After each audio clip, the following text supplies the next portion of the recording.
Of all the contentious policies of the Labor Party, the one that has many people spooked most is capital gains tax. And to be more specific, taxing unrealised gains. Now, a bit of history here. Labor said it would double the tax on super fund earnings from 15% to 30% if they have more than $3 million in them.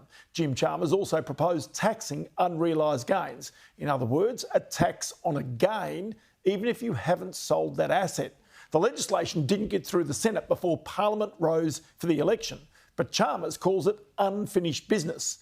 Now, the Greens go further. They want the limit on those super funds brought down to $2 million. The other problem is that these limits are not indexed, so more and more super funds eventually will be caught if their funds rise by, say, a typical 7 to 8% a year. Now, Peter Dutton's onto this, but also seems to be hinting the government wants to extend this beyond super, which isn't so far on Labor's public agenda.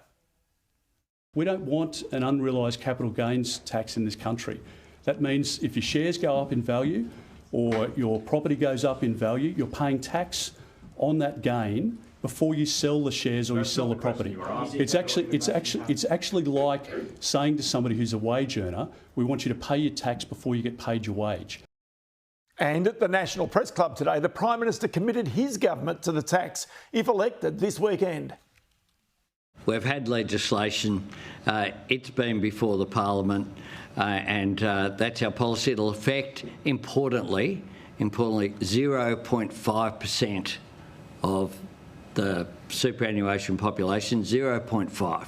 That's all, and it won't mean they don't get concessions. It'll just mean the concession isn't as large. That's our policy. You're ruling out any changes? No, what I'm not doing is changing policy at the National Press Club. Well, one man who's resisted government action that raids investors' funds in the past, think dividend imputation, is Geoff Wilson, founder and chairman of Wilson Asset Management, who joins me now. Geoff, is this fight, this fight, take me to where it goes to into the future, because you've done some analysis. You think the economic effect of taxing unrealised gains, if it goes much broader than where it is now, can have a really significant and detrimental impact on Australia's economy? Well, I mean, 100%, and that's what's going to happen. In terms of there's the people paying the tax. No one's concerned about that. The fact is, the tax is on unrealised gains, which will change everyone's behaviour. There's $4.2 trillion in the super industry in assets, and 1.1 trillion of that is in self-managed super funds. I've had we've got 130,000 investors. A lot of them I've been speaking to.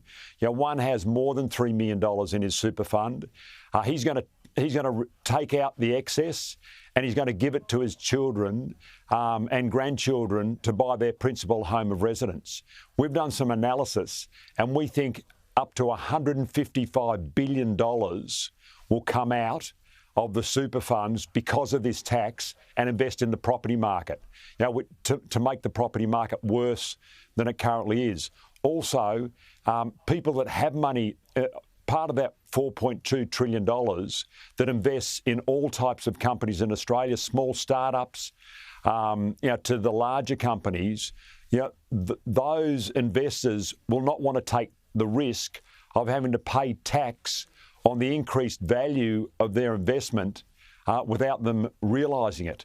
So the money will come out of that sector. I was talking to someone that works in a technology hub recently, and he said 50 to 60% of the money that comes into those small technology companies comes from self-managed super funds. So even though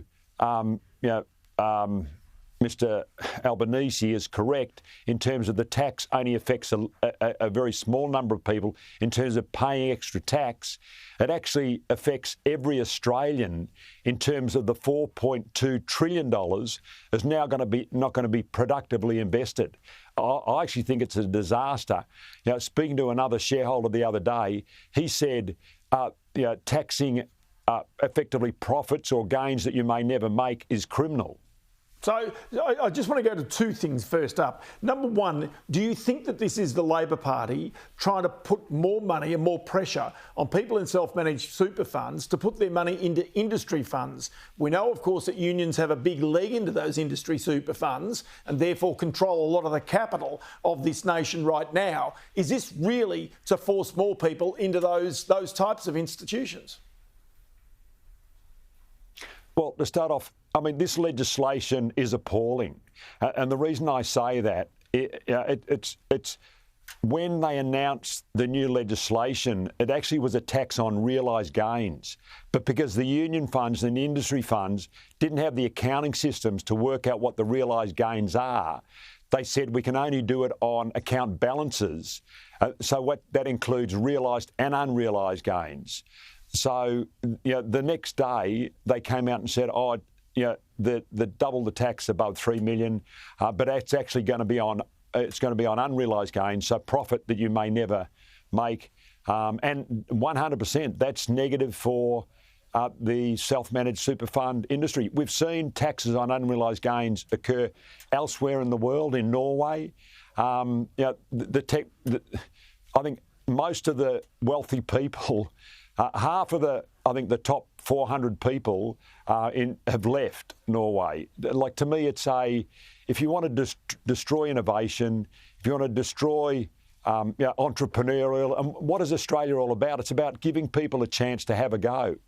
And this is what it's destroying. OK, I want to go to one small example. You've made this example. A company like Canva, which is worth many tens of billions of dollars today, which started up being worth absolutely zero. Could a company like that be funded by shareholders, by the people who got behind that and backed it today, if we had that system in place? Well, just on that, I know I was talking to someone recently that had put a $2 million investment. They had obviously a bit of money in their super fund into a technology company in Australia, and they are the biggest shareholder. They're the biggest funder of it. Their $2 million investment is now worth $30 million, and he said if this comes in, it's a disaster. There's no liquidity in the shares. The company doesn't make money, but it has a valuation. He said he'll have to sell out, and that's the end of that company. Canva, if Canva was supported by angel investors in the early days, that and the money came out of the super funds, then it wouldn't exist. It wouldn't exist today. Tell you what, Geoff Wilson, I've got to leave it there. But many thanks for your time as always. Thank you, Ross.